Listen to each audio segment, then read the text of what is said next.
efterfølgende. Kom ind for.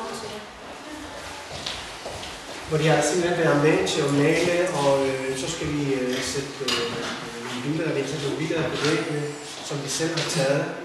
Og vi mangler nogle små ting, som for eksempel lave gardinerne, hvor vi skal arbejde med noget silketryk, og de skal lave mønstre på gardiner.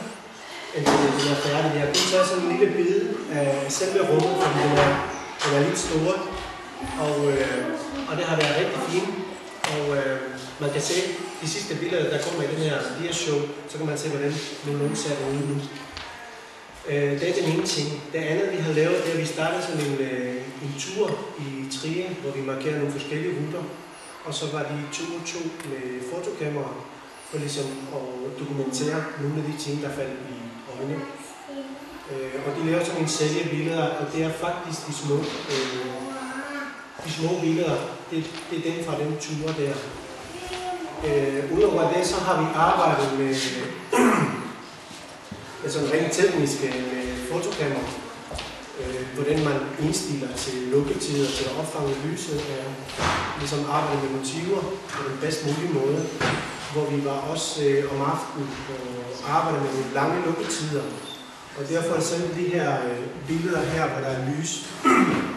Den er tegnet med en mobiltelefon, hvis jeg kan huske. Og det er jo bare med sådan nogle lange lukketider på 5 sekunder, hvor de kan lave nogle ting, ikke? Og de nærmeste forsvinder fra billedet, så står der kun den der tekst tilbage. Og så er der nogle af de andre derovre, hvor vi simpelthen var sådan lidt mere fokuseret på at indfange lyset. Og der er de små der med skålene derhen. De første, hvor der er en helt sort, hvor der er en lille bitte lys, og så er der nogle buske til skålene der. Og det var ligesom at opfange lyset, som det var på det tidspunkt, vi var udenfor. Det var sikkert 8 om aftenen for 2-3 uger siden. Og det er jo mere eller mindre det, vi har arbejdet med. Og så har vi jo også, ud fra nogle af de fotos, I har taget, så har I valgt nogen at arbejde med noget tekst.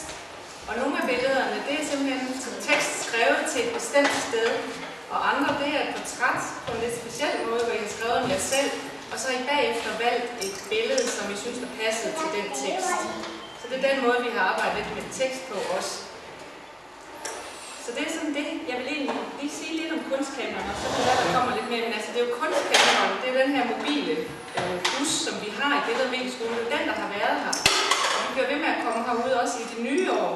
Og så tænker vi, at både pigeklubben stadigvæk gerne vil være med, men måske også klubben og måske SFO'en, så vi også får nogle lidt andre aldersgrupper. Det skal være rigtig fint. Er der mere, vi skal sige om udstillingen fra Kim? Nej, det tror jeg ikke. Ikke andet, det hænger til på fredag herinde. Ja, det gør det. Og dia-showet får I også herude, som Helle har fået det derinde. Ja. Så hun også kan bruge det til julefrokosten, snakker hun om, der skal være. Ja. Så på den måde vil det være noget, der er herude noget tid.